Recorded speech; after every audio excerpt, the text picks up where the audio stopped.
Ay nako. Hi, since tapos na ang Miss Universe, maglalamyerda muna tayo. Pupunta tayo dito sa Adivay Festival. So, it's Benguet Festival na as compared sa Panagbenga Festival sa Baguio. So, ayan no, nagsisilip dance ang mga iba dito. And try natin kumain sa mga resto dito, katulad nitong pansit.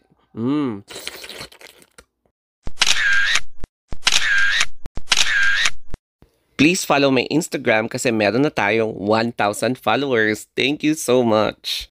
Lalabas na muna tayo and pupunta sa Adivay after how many months na hindi ako lumabas at naglamyerda, o di ba?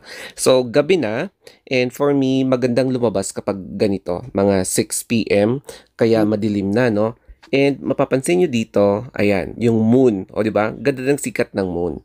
Tapos dito na tayo sa may baba, sa may entrance. So mapapansin nyo yung mga street foods, yung mga mais, mga barbecue, mga isaw, ayan, sa mga mangga. Ito na yung entrance ng Adivay.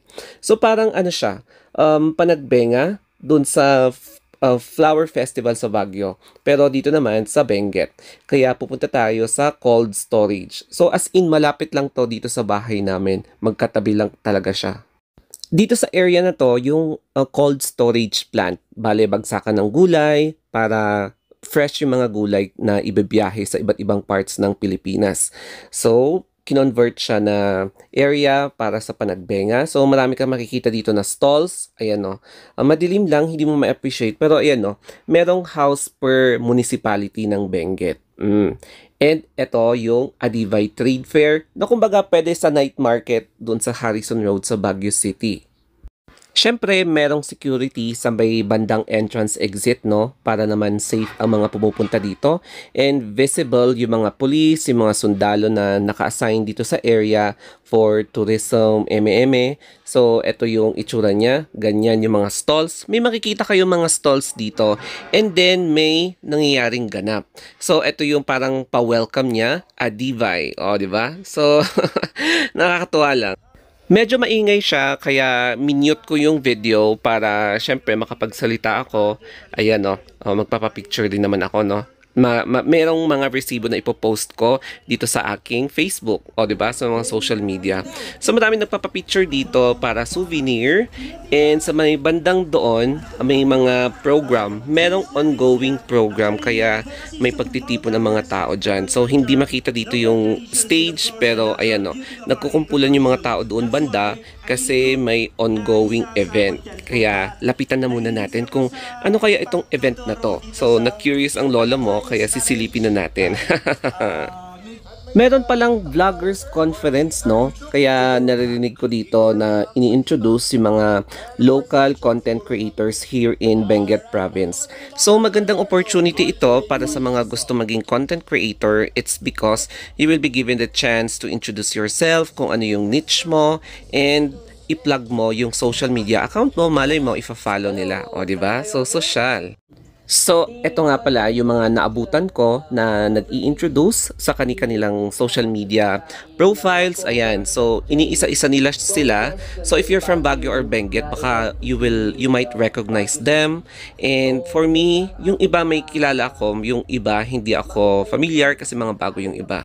Kung tatanungin niyo ako, bakit hindi ako kasali sa event na to, kahit na isa akong Benguet vlogger or Baguio vlogger, hindi kasi ako member sa group nila eh. So, hindi ako na-informed na may ganitong event pala. So, pasilip-silip lang ako dito. O, di ba? Kung pupunta kayo dito, may mga kainan na pwede kang mag-snack o kaya mag-heavy meal. May mga sinaserve na barbecue, shawarma, burger, halo-halo, mga cold drinks, shakes, or yung super budget meal, heavy meal talaga.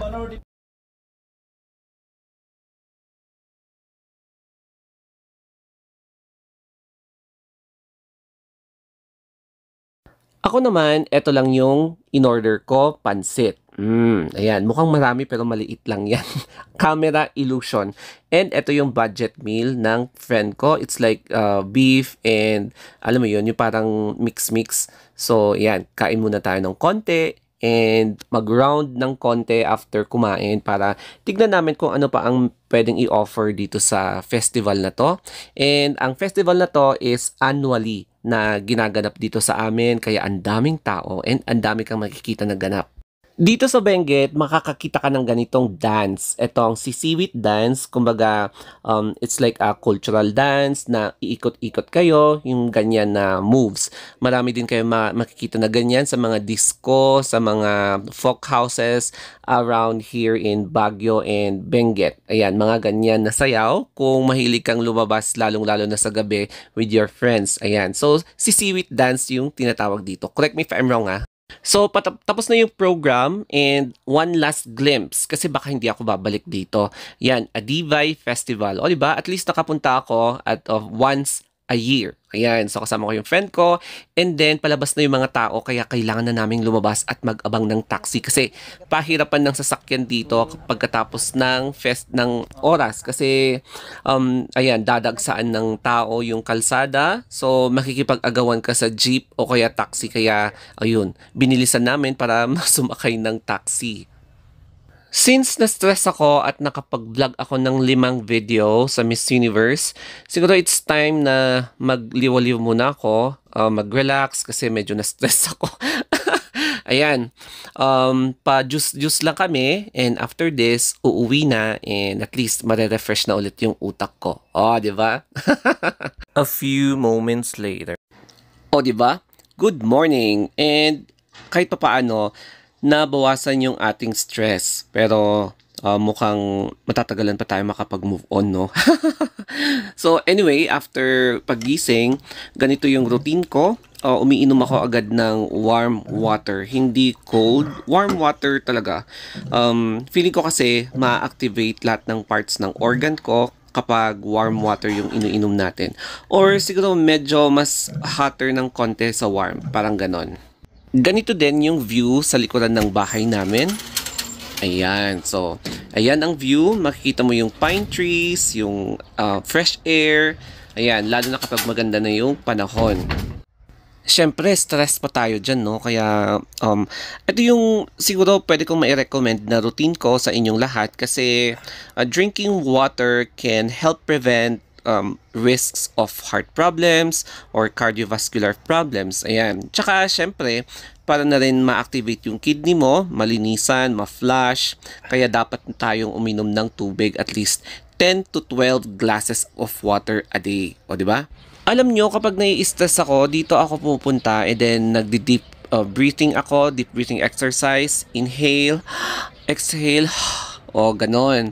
Para magkaroon tayo ng pause and ituloy ulit natin yung mga ginagawa natin na very busy, very stressful sa work. O, di ba? Ay, sa wakas nakapag-distress tayo, no? At least nakapunta ako sa Adivay. So, makikita nyo yung Adivay Festival. Annual festival siya na pwede natin i-compare sa Panagbenga ng Baguio na nahihil sa February. So, malapit na, no? Anyway, balik pageant vlog na naman tayo after this. So, pag-uusapan natin yung about El Tocuyo. Bakit sila na El Tocuyo? And possibilities lang naman. So, it is my own way of sharing my insights. Pero, hindi naman ako nagko-conclude. Kaya, I understand, may mga tao na you cannot really please. Nagme-message pa directly sa akin na stop. But I will not stop. I keep on sharing what I love to share. Sharing my reaction, assumption, and of course, nagbablog pa rin naman tayo. So, you can also follow me sa Instagram, yes. Yes, excuse me. Instagram account, my The Story of Anthony, kasi naka 1,000 followers na tayo. Thank you so much, ha. And syempre, sana may natutunan kayo dito sa vlogs ko kasi I always share lessons, stories, or mga related na topics.